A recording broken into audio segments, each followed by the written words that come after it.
उधर जा रहा है। सामने एक 30 मीटर बिल्डिंग है, उधर जा रहा है।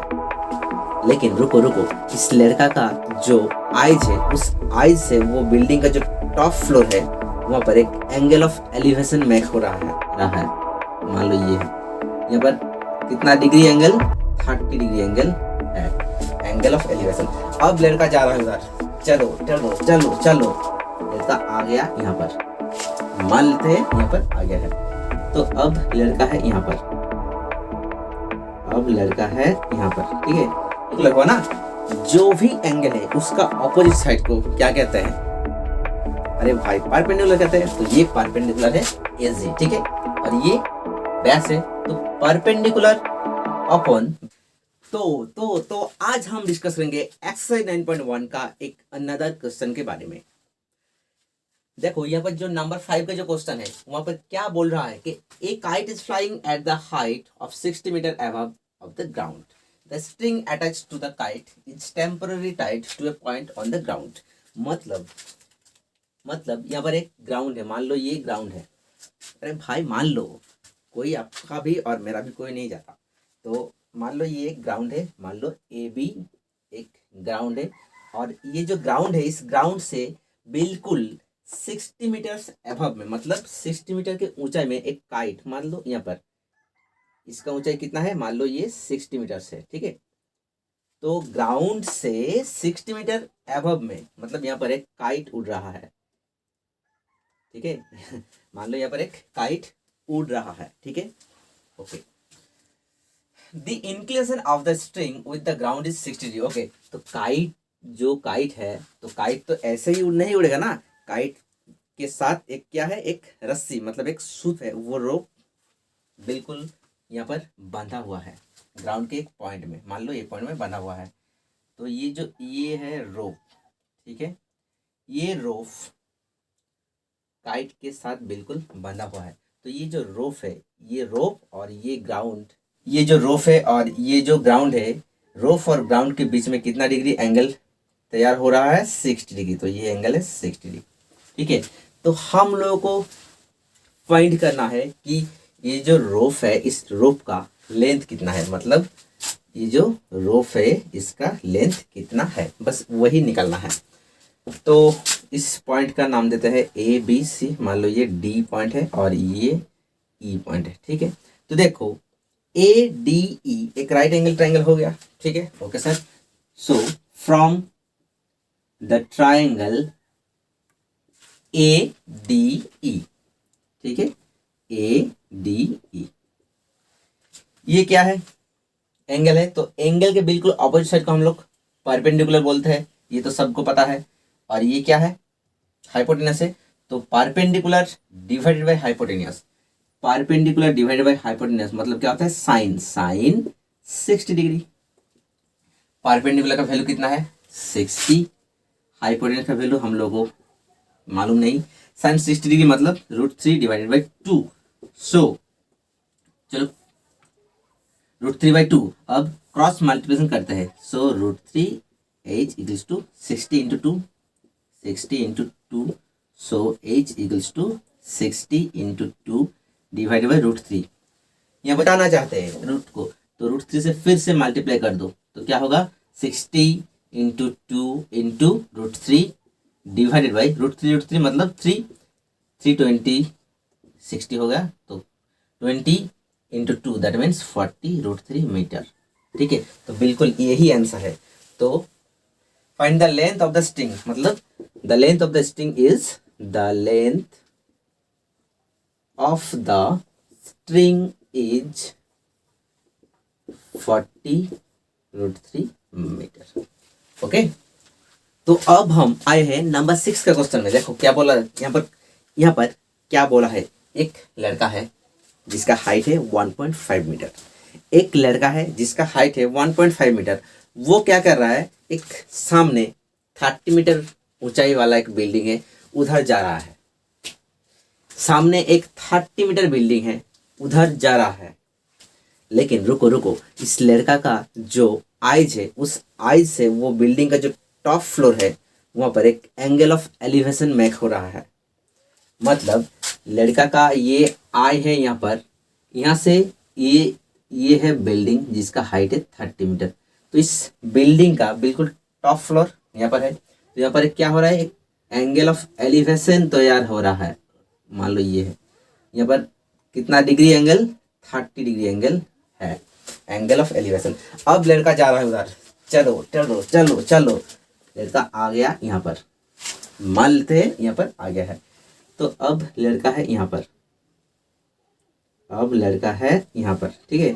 तो अब लड़का यहाँ पर आ गया है, तो उसका आइज भी तो आएगा ना, बिल्कुल। तो इसका आइज से अब टॉप फ्लोर का एंगल ऑफ एलिवेशन है 60 डिग्री, ठीक है।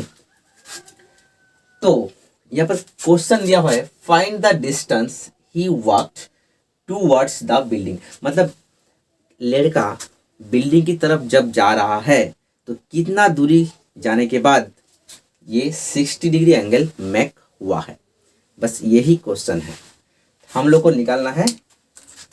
देखो लड़का पहले कहाँ पर था, यहाँ पर था, यहाँ पर था लड़का पहले।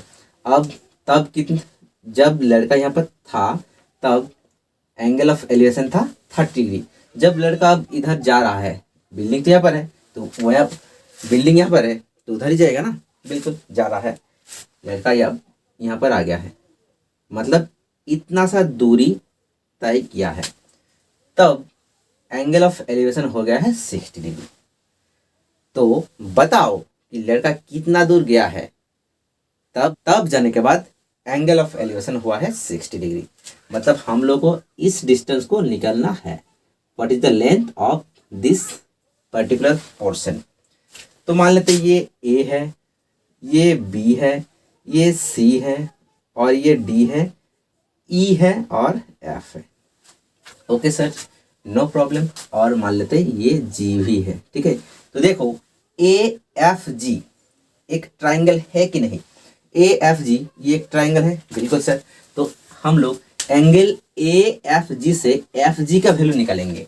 एंगल क्या करेंगे, फ्रॉम ट्राइंगल, कौन सा triangle, A F G, triangle A F G, क्या निकालेंगे, एफ जी का वैल्यू। देखो यहाँ पर 60 डिग्री है, तो 60 डिग्री एंगल का बिल्कुल ऑपोजिट साइड क्या है, एजी है। तो एजी परपेंडिकुलर हुआ ना, जो भी एंगल है उसका ऑपोजिट साइड को क्या कहते हैं, अरे भाई परपेंडिकुलर कहते हैं। तो ये परपेंडिकुलर है एजी, ठीक है। और ये बेस है, तो परपेंडिकुलर अपॉन बेस, मतलब AG divided by F G. F G क्या होगा, परपेंडिकुलर अपॉन बेस मतलब 10 और 60 डिग्री, सो 10 60 डिग्री, ठीक है। रुको रुको रुको रुको, अब बताओ एजी का वैल्यू कितना है। ये तो ए से बी तक ए बी का वैल्यू है 30 मीटर, लेकिन एजी का वैल्यू बिल्कुल क्लियर सर। ये तो देखो डीसी का वैल्यू कितना है 1.5, मतलब जी बी का वैल्यू है 1.5, तो एजी का वैल्यू कितना हुआ, 30 से 1.5 माइनस कर दो। So AG is equals to 30 minus 1.5 कितना होगा, 28.5 metre. Clear, okay, no problem. तो एजी का वैल्यू कितना है 28.5 डिवाइड बाई एफ जी का वैल्यू मालूम नहीं सर, एफ जी का वैल्यू मालूम नहीं, एफ जी और 1060 मतलब √3। सो अब क्रॉस मल्टीप्लिकेशन कर दो, F G into √3, F G into √3, this is equals to 28.5, 28.5 से 1 मल्टीप्लाई करेंगे तो 28.5 हो गया। अब एफ जी का वैल्यू कितना होगा, 28.5 डिवाइड बाई √3, ठीक है।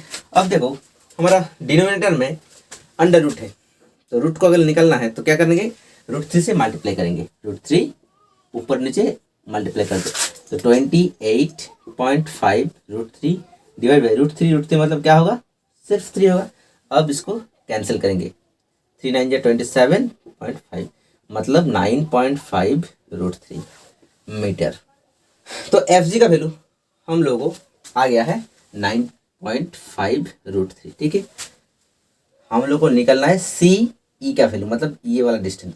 अब देखो, अब डी से, ये पॉइंट डी है, डी से जी, मतलब अब एक बड़ा बड़ा ट्राइंगल से देखो, ए डी जी, ये एक बहुत ही बड़ा ट्राइंगल है। तो ट्राइंगल ए डी जी से हम लोग को क्या निकल कर आ रहा है, देखो, from triangle A D G, ठीक है। फिर से 30 एंगल से, 30 एंगल का ऑपोजिट साइड क्या है, एजी है, एजी डिवाइडेड बाई क्या होगा, डी जी, डी जी मतलब 10, और कौन सा एंगल है यहाँ पर, 30 डिग्री, ठीक है।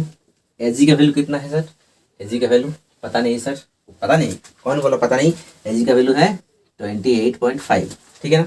तो 28.5 divide by D G is equals to 10/30 मतलब 1/√3।